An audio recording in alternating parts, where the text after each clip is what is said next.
I've always believed the universe has this twisted sense of humor. Take my life, for example. Caroline Roberts, 32 years old, makeup artist to Oakland's elite, and perpetually single. But everything changed the day some clueless delivery guy knocked on my door with a package that wasn't mine. "Delivery for Eva Carter," he announced, barely looking up from his device. "Wrong address," I said, but something made me hesitate before shutting the door. The package, a sleek black portfolio case with silver clasps, seemed to call to me. "Wait, where's it supposed to go?" He showed me the address, just 3 blocks over on my same street. I could have told him to take it there himself, but instead I heard myself saying, "I'll drop it off." I walked that way for coffee anyway. 5 minutes later, I was staring at the portfolio on my kitchen counter. Professional ethics said don't open it. Curiosity begged otherwise. I compromised by just checking the return label, Vogue September issue, preliminary shots. Damn it, a model. I ran my fingers over the expensive case, feeling a strange déjà vu that made no sense. That evening after work, I decided to play Good Samaritan. The autumn air held that perfect Oakland crispness as I walked to 3 blocks, watching golden leaves skitter across the sidewalk. The address belonged to one of those renovated Victorians that made my apartment look like a shoebox. I rang the bell, portfolio in hand, mentally rehearsing some casual opener. Then the door opened, and words failed me completely. She stood there in yoga pants and an oversized sweater, brunette hair piled messily atop her head, and still the most striking woman I'd ever seen. Those eyes, piercing blue against fair skin, seemed to look right through me. "Can I help you?" she asked, head tilting slightly. I thrust the portfolio forward like some awkward offering. "Your package. Delivered to my place by mistake." "My portfolio, thank God." She grabbed it with visible relief. "I've been calling the delivery company all day. They swore they delivered it." Well, technically they did. Just to the wrong person. When she smiled, something inside me shifted, like recognizing someone you've never met. Her fingers brushed mine as she took the portfolio, and I swear I felt a jolt that had nothing to do with static electricity. "I'm Eva," she said, extending her hand properly. "Caroline." As our hands touched, our eyes met again, and for one bizarre moment I saw us somewhere else, in different clothes, different hairstyles, but the same faces. The vision vanished as quickly as it came. "Would you like to come in for a thank you drink?" she asked. Common sense said make an excuse. My mouth said, sure. Her place was exactly what you'd expect from a successful model. Minimalist, tasteful, with framed magazine covers featuring her face. She poured us both glasses of wine, and I learned she was 28, originally from Boston, and rapidly becoming one of Oakland's most sought-after models. "Makeup artist," I said when she asked about me. "Freelance, but I work with some decent photographers around the Bay Area." "Maybe we'll work together someday," she said, with a smile that seemed to hold more meaning than her words. An hour passed like minutes. When I finally left, we exchanged numbers. Professionally, we both insisted. That night, I couldn't sleep. I kept seeing her face, feeling like I'd known her before. I finally gave in and Googled her at 2 a.m. Dozens of images filled my screen. Eva in high fashion, Eva on runways, Eva selling perfume with a sultry stare. But none captured what I'd felt in person, that strange, compelling familiarity. In one black and white shot, she gazed directly into the camera, her expression hauntingly reminiscent of something I couldn't place. I stared so long my eyes burned, trying to decode why this stranger felt so important. My phone buzzed with a text. Unknown number. "Thanks again for rescuing my portfolio. Fate has interesting delivery methods, Eva." I smiled at my screen in the darkness. Fate, indeed. Little did I know then just how right she was, or how deeply our lives were already entangled across time itself. 2 weeks passed with nothing but a few casual texts between us. I tried convincing myself the connection I'd felt was just my imagination running wild. Then my phone rang at 7 a.m. on a Tuesday. "Caroline Roberts? This is Diane from Bellezza Studios. Our makeup artist called in sick. We need someone for a major shoot today. You were recommended." I scrambled out of bed. "What time and where?" 9 a.m. "It's for Luminous Cosmetics' new campaign." I nearly dropped my phone when I arrived at the studio and saw her. Eva Carter, sitting in the preparation area, scrolling through her phone. She looked up, and her surprised expression mirrored my own. "Caroline, you're the replacement?" "Apparently." I set down my kit, trying to act professional despite my racing heart. Small world.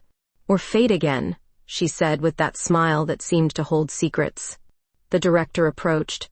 Thank God you're here. We need Eva ready in 30, natural but glowing. Can you handle it? I nodded, slipping into professional mode. Absolutely. As I arranged my brushes, Eva settled into the makeup chair.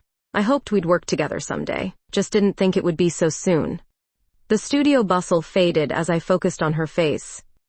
I'd worked on beautiful people before, it was Oakland after all, but Eva's features were perfection. High cheekbones, flawless skin, those eyes that seemed to shift between blue and gray depending on the light. Close your eyes, I instructed, reaching for eyeshadow. As my brush traced her eyelid, I noticed her slight inhale. My own breathing had synchronized with hers without me realizing it. Your hands are so steady, she murmured. Years of practice. But they weren't steady now. Not really. Not when I moved to her lips, my fingers gently dabbing pigment onto that perfect Cupid's bow. Our faces were inches apart. I could feel her breath on my wrist. She opened her eyes, catching me staring. For a moment, something electric passed between us. I found myself leaning imperceptibly closer, my hand still hovering near her mouth. Perfect, I whispered, though I wasn't talking about the makeup. Her eyes dropped to my lips. The distance between us seemed to be closing of its own accord when, 5 minutes, people! The photographer's voice shattered the moment. I jerked back, nearly knocking over my foundation. Eva cleared her throat. Thanks, you're really talented. The shoot went brilliantly. I watched from behind the scenes, as Eva transformed before the camera, each pose deliberate yet effortless.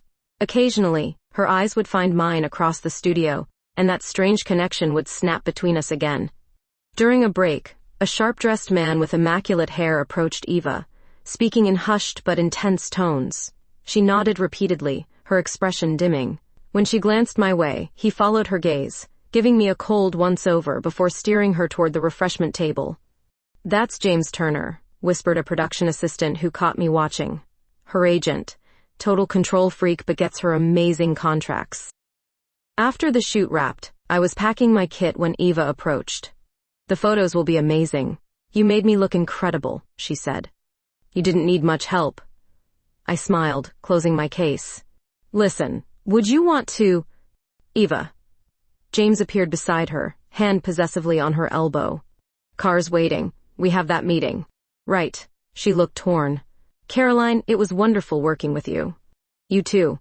I handed her my professional card, our fingers brushing momentarily. James cleared his throat. Eva, we really need to go. Nice meeting you, Carrie. Caroline, I corrected, disliking him instantly. After they left, I received a text. James says mixing business with pleasure is career suicide. But I can't stop thinking about you. Coffee sometime? That evening, I was still smiling at my phone when Sophia, my best friend since college, came over with takeout. What's with the dopey grin? She asked, arranging containers on my coffee table. Nothing, just a potential client. She raised an eyebrow. Client? Or something more interesting? I shrugged, but my cheeks betrayed me. As I told Sophia about Eva, I downplayed the intensity of what I'd felt. How could I explain something I didn't understand myself? That when I was close to Eva, it felt like remembering rather than meeting? Just be careful, Sophia warned, reaching for more noodles. Models and their agents can be complicated, especially with that James guy in the picture. It's just coffee, I insisted, but we both knew I was lying. The dream came 3 nights after the photo shoot. I was in Paris, though I've never been, standing in a sun-drenched studio. Paint-splattered hands held a brush, and before me on a stool sat a woman in a beaded flapper dress, her dark hair bobbed fashionably short. When she turned, I gasped. Even with the dated styling, Eva's eyes were unmistakable. Darling, Dream Eva said in French, you'll never finish if you keep staring. I woke up drenched in sweat, heart pounding. We'd arranged to meet at a small cafe 2 days later. I arrived early, jittery and sleep-deprived after the 3rd consecutive night of the same dream. When Eva walked in, her face showed similar exhaustion. You look like you haven't slept, I said, as she slid into the chair across from me. I haven't, not really. She wrapped her hands around her mug. This will sound crazy, but I've been having these dreams. My coffee stopped halfway to my lips. About Paris, in the 1920s? Her eyes widened. How did you know? Because I've been having the same dream. I leaned forward. You're a dancer. I'm a painter. With a studio near Montmartre, she whispered. And there's always music playing from a gramophone in the corner. A chill ran through me. The song is La Vie en Rose. But that song wasn't written until the 1940s, she said, confusion crossing her face. I looked it up. Maybe our dreams are mixing time periods? Even as I suggested it, the explanation felt weak. Or maybe, her voice trailed off as she reached across the table, taking my hand. The instant our skin touched, a flash of the Parisian studio blazed through my mind, more vivid than any dream. I could smell the oil paints, hear the distant street vendors. You felt that too, she said. Not a question. I nodded, unable to pull my hand away. What's happening to us? I don't know. Her thumb traced circles on my palm. But I'm not afraid of it. Are you? The question hung between us. Was I afraid? Yes, but not of Eva. I was afraid of how right this felt, of the intensity that seemed to bypass all normal stages of getting to know someone. I think we need answers, I finally said. The next day, I called in sick to a booking and headed to the Oakland Historical Society. The building was quiet, just a few retirees browsing exhibits and a bored-looking attendant at the information desk. I'm researching Paris in the 1920s, I told her. Specifically, the art scene in dance halls. She directed me to their digital archives and a collection of books. For hours, I scanned photographs and articles, finding nothing that sparked recognition, until just before closing time. In a book about American expatriates in Paris, a small black-and-white photograph caught my eye. It showed the opening night of a gallery, dated September 1923. In the background, barely noticeable among the crowd, stood two women, one with a painter's smock, one in an evening dress. Though their faces were small in the image, my heart recognized them immediately. With shaking hands, I took a photo of the page with my phone. The caption simply read, Opening of the Galerie Montmartre, featuring works by several promising female artists of the avant-garde movement. I texted Eva, found something. Can you meet tonight? Her reply came instantly, yes, my place at 8. Eva's reaction to the photograph mirrored my own, shock, followed by a strange sense of validation. That's us, she whispered, zooming in on her phone screen. But how is this possible? We sat on her couch, shoulders touching, staring at the image as if it might suddenly explain everything. Maybe past lives, she suggested. Reincarnation? I've never believed in that stuff, I admitted. Neither have I. She looked up at me. But I've also never felt this way before, like I've known you forever. The dreams started after we met, I pointed out. Maybe our minds are creating this elaborate fantasy? She shook her head. Then how do you explain us having identical dreams, or this photograph? I can't. I ran my fingers through my hair in frustration. None of this makes sense. I know someone who might help, Eva said suddenly. Dr. Winters. She's a hypnotherapist I worked with for performance anxiety. She does past life regression therapy too. You want us to get hypnotized? The skeptic in me recoiled. What have we got to lose? Her eyes held a challenge. Are you afraid of what we might discover? I was. But I was more afraid of never knowing. Of dismissing this connection as mere coincidence when every cell in my body screamed it was something more. Okay, I agreed. Let's do it. As I left Eva's apartment that night, the dreams felt more like memories pulling us towards some forgotten truth, or perhaps toward each other. Whatever awaited us in Dr. Winters' office, I knew we'd crossed a threshold that made going back impossible. Our present and some mysterious past were colliding, with us caught in the intersection. Dr. Amelia Winters' office surprised me. I'd expected crystal balls and tarot cards, but it looked like any therapist's space. Calming blue walls, comfortable furniture, diplomas from respectable universities. The woman herself, mid-50s with silver-streaked hair and a practical bob, exuded competence rather than mysticism. Eva's told me about your shared experiences, she said after introductions. I'll be honest, most past life regressions reveal metaphorical rather than literal truths. The mind speaks in symbols. I crossed my arms. So you think we're making this up? I think the connection between you is generating something powerful, she corrected gently. Whether it's actual past lives or a meaningful psychological phenomenon doesn't change its significance to you both. Ava squeezed my hand. We just want to understand what's happening. Dr. Winters nodded. Then let's begin. Who wants to go first? Ava volunteered. I watched as the doctor guided her into a relaxed state, her voice dropping to a soothing cadence. Ava's breathing deepened, her face softening. You're walking down a long corridor of your memories, Dr. Winters intoned. Behind each door is a time you've lived before. Find the door that connects to your dreams of Paris. Open it and tell me what you see. Ava's eyes moved rapidly beneath her closed lids. I'm Elise Durand. I dance at Le Papillon Noir in Montmartre.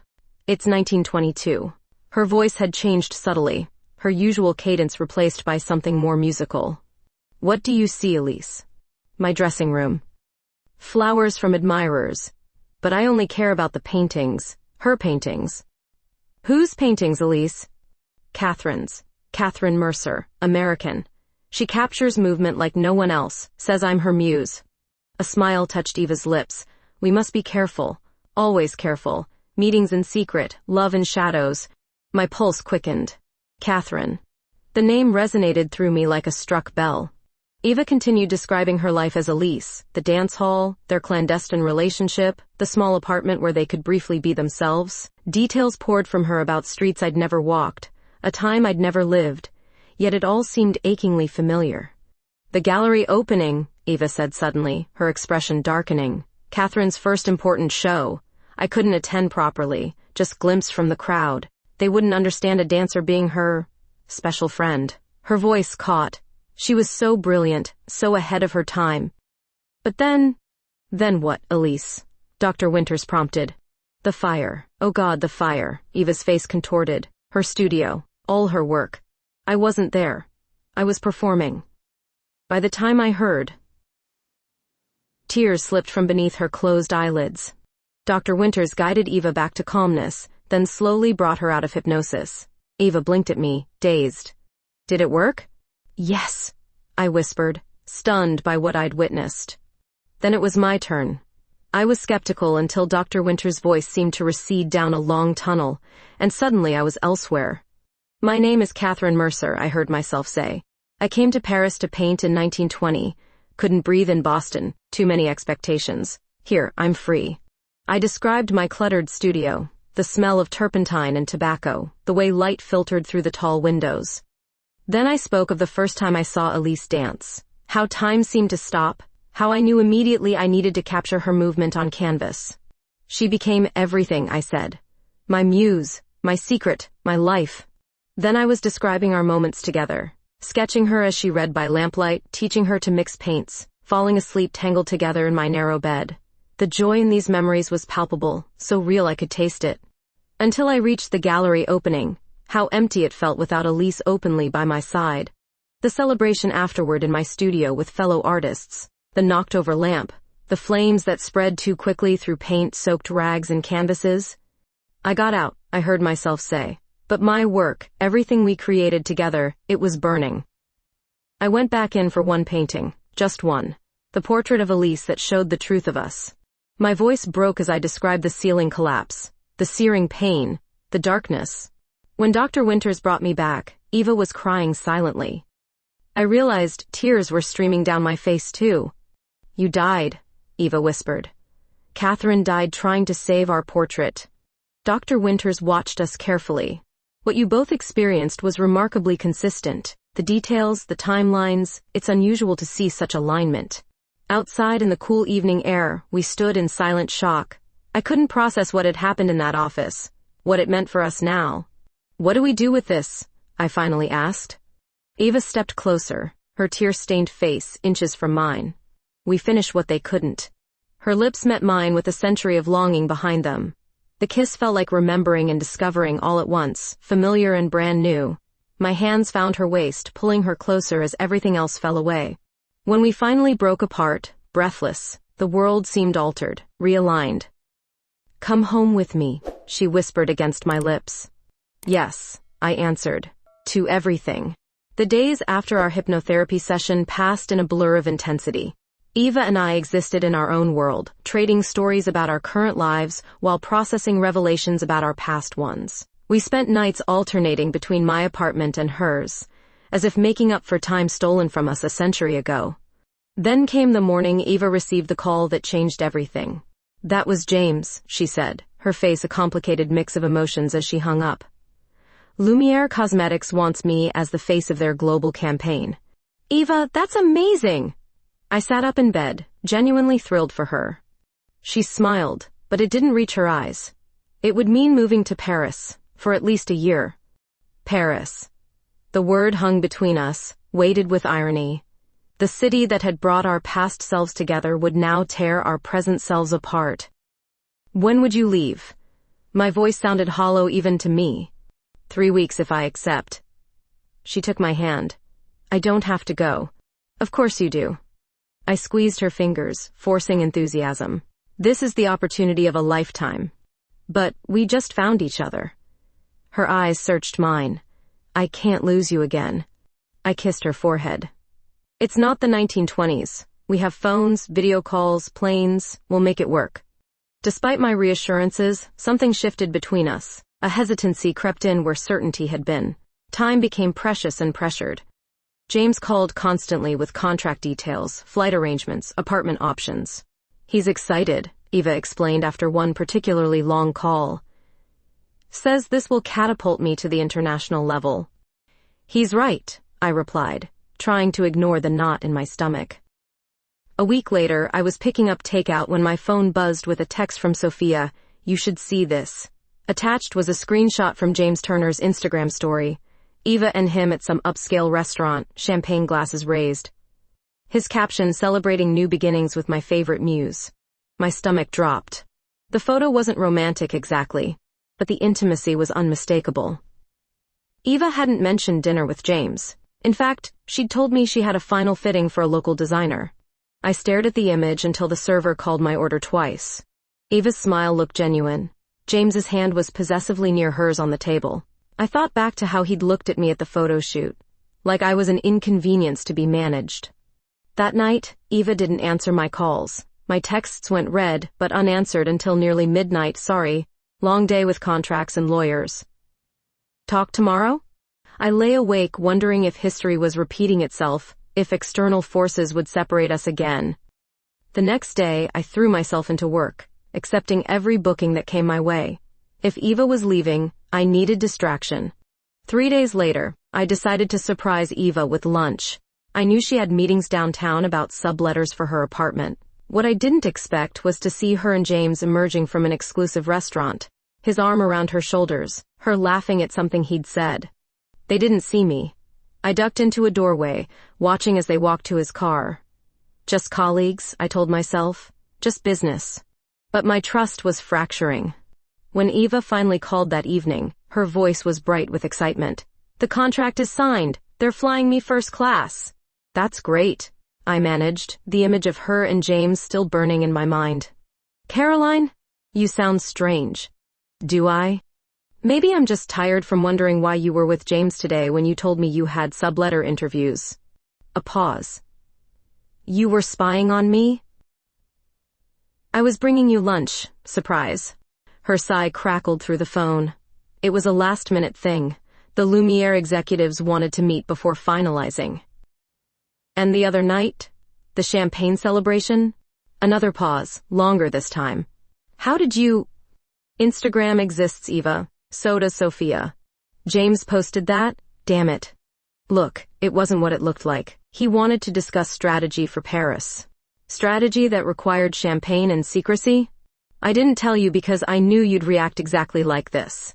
We'd never fought before. The silence after her outburst felt catastrophic. "I think we need space," I finally said. "You're leaving anyway. Maybe we should just start that process now." "Caroline, no."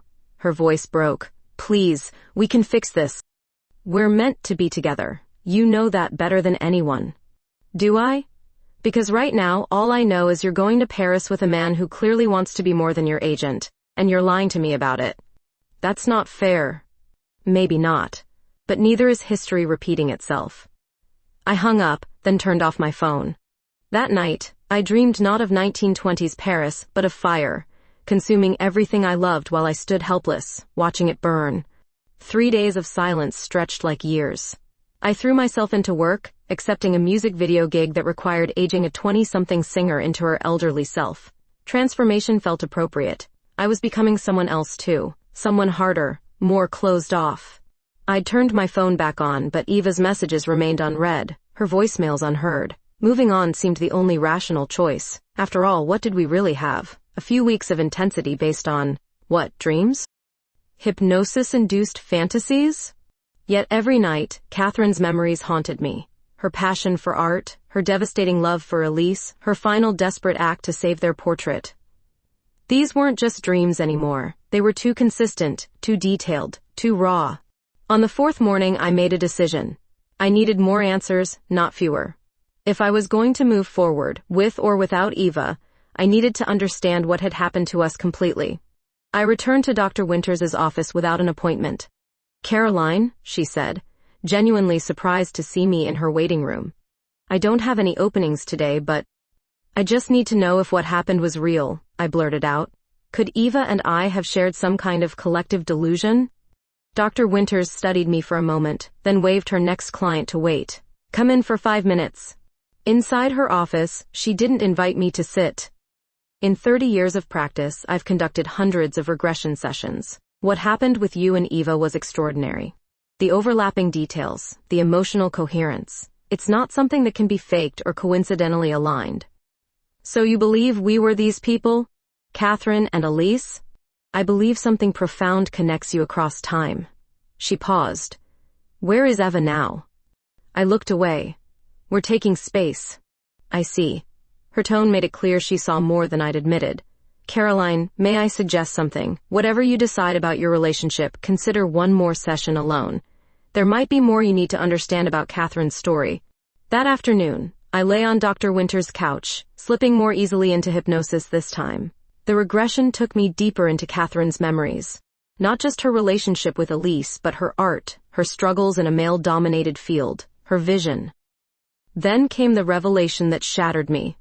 After the fire, I heard myself saying in Catherine's voice, "I didn't die immediately. 3 days in the hospital. Elise never came." "Why not?" Dr. Winters asked gently. She didn't know. My friends, they thought she was just my model. No one told her. She was performing that night, heard about the fire later. By then I was already gone. The tragedy of it overwhelmed me. Catherine dying thinking Elise had abandoned her. Elise never getting to say goodbye. A misunderstanding that haunted two souls for a century. When I emerged from hypnosis, tears streamed down my face. "They never got to say goodbye," I whispered. "Just like Eva and I." Dr. Winters handed me a tissue. "History doesn't have to repeat itself, Caroline. Not if you choose differently." I left her office with clarity I hadn't felt in days. Whatever happened with Ava and Paris and James, we deserved a proper ending, at minimum. The unfinished business of our past lives had followed us into this lifetime. I wouldn't let it haunt us into another. On impulse, I headed to the Oakland Museum of Art.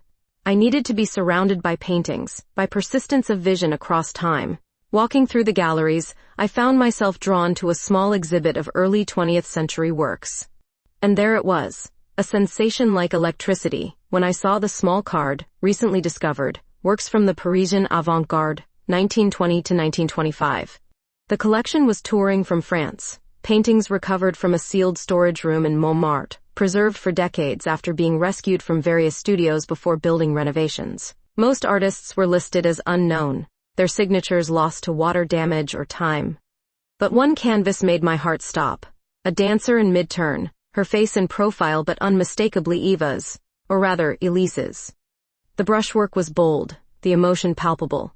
No signature remained, but I knew this was Catherine's work. Somehow it had survived. I stood frozen before the painting, unaware I was crying until a museum guard offered me a tissue. "Sorry," I mumbled. "It just reminds me of someone." "Art's supposed to move you," he said kindly. "That's how you know it's good." I texted Eva immediately. "I need to see you. Something incredible at the Oakland Museum. Please." Her response came within seconds. "I'm still in town. Tomorrow, noon?" One word was all I could manage. Yes. I arrived at the museum 30 minutes early, my stomach in knots. Eva was leaving for Paris in less than 2 weeks. This might be our last chance to reconcile, or at least find closure. I waited on a bench near the entrance, rehearsing what to say. Then she appeared, looking both familiar and somehow changed. Her hair was different, cut shorter, more sophisticated. Paris ready. "Hi," she said, stopping a few feet away. "You cut your hair." She touched it self-consciously. "Do you like it?" "It suits you." I stood awkwardly. "Thanks for coming." We walked inside, the tension between us almost tangible. I led her through the galleries toward the special exhibition, feeling Catherine's anticipation mingling with my own. "Caroline, before we see whatever you found, I need to explain about James." I stopped walking. "You don't owe me explanations." "Yes, I do." Her eyes met mine directly. "James has been manipulating both of us. Sophia came to see me yesterday. She showed me texts he sent her." "Sophia? Why would he—" "To get information about you, about us. He's been trying to separate us since the beginning." "Those meetings I had?" "He scheduled them intentionally when we were supposed to meet." "The restaurant photos?" "He posted them hoping you'd see." My mind reeled. "But why?" "Because he wants to control my career. He thinks relationships are distractions. Particularly," she hesitated, "relationships like ours." The implication was clear. James wasn't just controlling, he was prejudiced. "Why didn't you tell me?" "I only confirmed it yesterday. Sophia showed me everything, including messages where he bragged about keeping us apart." She looked down. "I fired him this morning." "You what?" "But Paris? The contract?" "The contract is with Lumiere, not James. I've already contacted their executive team directly." She stepped closer. "I'm still going to Paris, Caroline, but I want us to figure this out, together." Relief flooded through me, followed quickly by guilt for doubting her. "I'm sorry I didn't trust you." "I'm sorry I wasn't completely honest." She touched my arm. "Now show me what was so important we had to meet in person."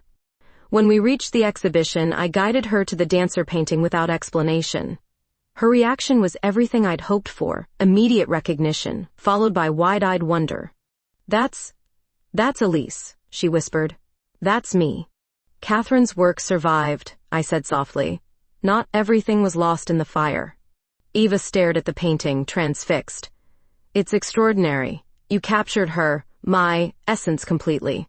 "Catherine did," I corrected gently. Eva turned to me, eyes shimmering. "You are Catherine, in all the ways that matter." We spent hours in the museum, examining every painting from the collection. 3 more were unmistakably Catherine's work. Her brushstrokes, her perspective. A piece of her, of us, had survived after all. After the museum closed, we walked to a nearby park, sitting side by side on a bench as the afternoon light softened. "I had another session with Dr. Winters," I told her, describing what I'd learned about Catherine's final days. Eva's eyes filled with tears. She died thinking Elise abandoned her. A misunderstanding that kept them apart in their final moments. I took her hand. "I don't want that for us." "Neither do I." She intertwined our fingers. "What if you came to Paris with me?" The question caught me off guard. "Eva, my work is here, my clients." "There are makeup artists in Paris, Caroline. Probably some of the best in the world. You could learn, grow your skills. We could be there together." The idea was terrifying and exhilarating. "I can't just drop everything." "Not immediately, no. But eventually?" Her eyes held mine. "Think about it. Catherine never got to see Paris with Elise. Maybe that's what this lifetime is for." That night, inspiration struck me at 2 a.m. I sat bolt upright in bed, scrambling for my sketchbook. By morning I had pages filled with designs, makeup concepts unlike anything in my portfolio. Art and cosmetics merged in bold, avant-garde patterns. 2 days later, I invited Eva to my apartment to show her. "These are incredible," she said, flipping through the sketches. "This is fine art, Caroline. I'm calling it Memories of Montmartre. What if we collaborated? You modeling, me creating. Not just standard beauty work, but something that tells our story." Her face lit up. "An exhibition?" "Exactly. A makeup art exhibition before you leave for Paris. You as the centerpiece model, others wearing designs inspired by the 1920s. By Catherine's paintings. By our story. Ava threw her arms around me. Yes. 1,000 times yes. The next 3 weeks were a whirlwind. I called in favors from every photographer, designer, and gallery contact I knew. Ava reached out to model friends willing to participate. Sophia handled publicity, creating buzz about the groundbreaking concept. The night before the exhibition opening, Eva and I stood in the empty gallery, surrounded by enlarged photographs of my makeup art on various models, but most prominently, on Eva. In each image, she embodied different aspects of Elise, of our story across time. Catherine would be proud, Eva whispered, squeezing my hand. So would Elise. I turned to face her. And when this is over, I'm coming to Paris, not immediately but soon. Her smile outshone every light in the gallery. Promise? Some stories deserve better endings, I said, sealing my promise with a kiss. The gallery buzzed with excitement. Fashion bloggers, local artists, and beauty industry professionals packed the space, cocktails in hand as they moved from photograph to photograph. My work, Catherine's vision reborn through my hands, displayed larger than life on every wall. This is revolutionary, a beauty editor from Vogue gushed, clutching my arm. The storytelling through makeup, the historical references. I've never seen anything like it. I smiled and thanked her, but my eyes kept searching for Eva. She'd been surrounded since the moment she arrived, her newly elevated status as Lumiere's global face drawing attention, even before my artwork on her skin added another layer of fascination. Sophia appeared at my elbow, champagne flutes in hand. Drink this. You look like you're about to faint. It's overwhelming, I admitted, accepting the glass. All these people, all here for you. She clinked her glass against mine. You did it, Caroline. You found a way to honor the past while creating something entirely new. The exhibition's centerpiece was a triptych of Eva, 3 massive photographs showing her transformation from modern model to 1920s dancer to an ethereal figure transcending time. The makeup for each image had taken hours, blending technical skill with emotionally evocative elements. The artist herself, a photographer, approached, camera ready.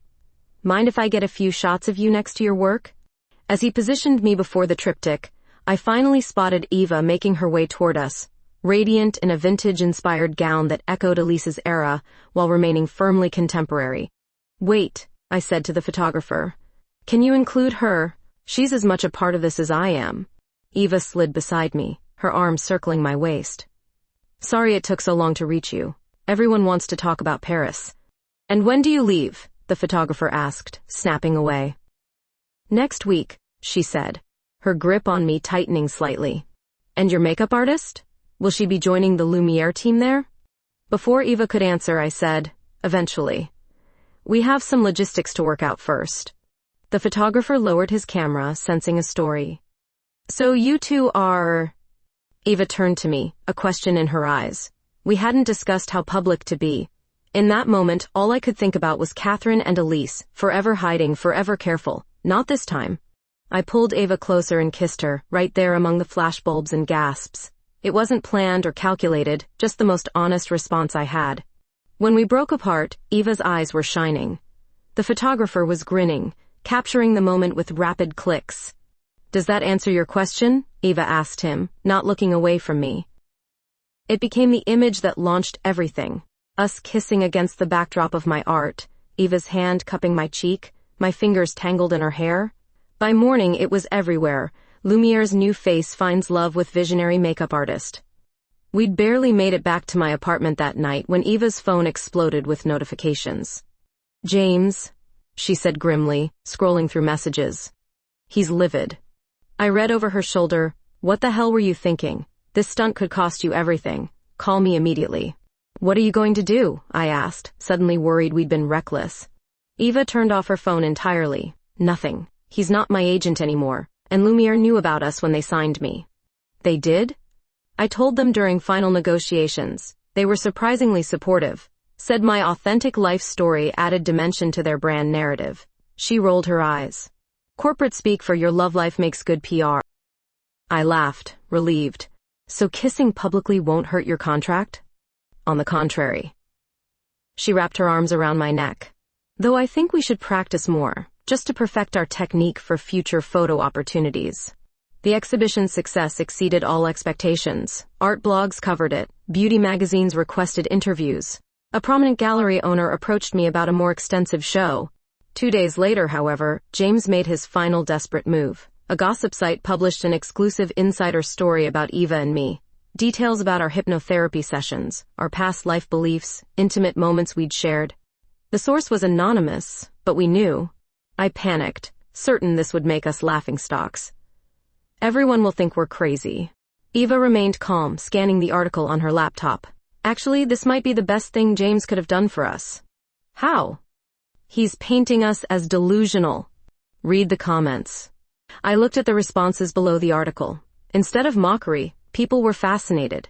Many shared their own experiences with unexplained connections, dreams of other lives, instant recognition of strangers. They believe us, I whispered, astonished. They believe in the possibility, Eva corrected, which is all we needed ourselves at the beginning. The next morning, Lumiere's marketing team called Eva. Rather than distance themselves from the story, they wanted to incorporate elements of it into her campaign. Timeless beauty would now be the tagline, with subtle references to Paris in the 1920s. That night, as we packed Eva's apartment for the move, she paused, holding the photograph from the Oakland Historical Society. Catherine and Elise are coming full circle with us, aren't they? I nodded, wrapping my arms around her from behind. They're getting their second chance through us. Think they'd be proud? I think they'd say it's about damn time. 6 months after Eva left for Paris, I finally boarded a plane to join her. We'd maintained our connection across oceans and time zones, evening video calls, morning texts, weekend visits when schedules allowed. My exhibition had toured to 3 more cities, creating opportunities I'd never imagined possible. Now, with a commission from a French cosmetics brand and 3 editorial bookings, I had professional reasons to be in Paris beyond the personal ones pulling me there. The city welcomed me with spring sunshine, trees flowering along boulevards that seemed both foreign and strangely familiar. As the taxi wound through streets Catherine had once walked, déjà vu washed over me. Not memories exactly, but a sense of returning rather than arriving. Eva waited at her apartment, our apartment now, with champagne and tear-filled eyes. "Welcome home," she whispered against my lips. That first week we were inseparable, wandering the city like tourists despite Eva's months of residence. We visited Montmartre, standing on corners where Catherine's studio might have been, peering into dance halls that could have been Le Papillon Noir reincarnated. "It's strange," Eva said as we sat at a cafe near Sacré-Cœur. "I know I've been here before, yet everything feels new with you beside me." On our 3rd day, we visited the Petit Palais where Eva had recently done a photo shoot. As we strolled through the gallery, a small placard caught my attention. "Rediscovered Modernism, Lost Works of the Montmartre Circle." "Eva," I gasped, pulling her toward the exhibit. There, hanging in a place of honor, was a painting I recognized instantly. The Dancer in Mid-Turn, the same one we'd seen in Oakland. But beside it hung another canvas I hadn't seen before. A tender portrait of 2 women, faces turned toward each other, love evident in every brushstroke. "It's them," Eva whispered. "It's us." The painting Catherine had died trying to rescue, the one that showed their truth, had somehow survived after all. The curator noticed our emotional reaction and approached. "Beautiful, isn't it?" Recently authenticated as the work of Catherine Mercer, an American expatriate. These were recovered from a sealed wall cavity during renovations of an old building in Montmartre. "How did they get there?" I asked, my voice barely steady. "A mystery." Records suggest a dancer named Elise Durand owned the building briefly after 1923. Perhaps she hid the paintings to protect them, or protect Catherine's legacy. Eva's hand tightened around mine. Elise hadn't abandoned Catherine after all. She'd preserved her work, kept her memory alive in the only way she could. That evening, sitting on our small balcony overlooking the city lights, Eva took my hand. "I've been thinking about something," she said, uncharacteristically nervous. "What's that?" She disappeared inside, returning with a small box. Catherine and Elise never got their happy ending. They never got to make promises to each other. My heart accelerated as she opened the box, revealing a vintage ring with a delicate sapphire. "It's from the 1920s, she explained. "I found it in an antique shop near where we think they lived." She took a shaky breath. "Caroline Roberts, will you marry me? In this life and whatever comes next?" "Yes," I whispered, tears blurring my vision. In every lifetime. 3 weeks later, we returned to Oakland briefly to gather the rest of my belongings. On impulse, we visited Dr. Winters to share our news.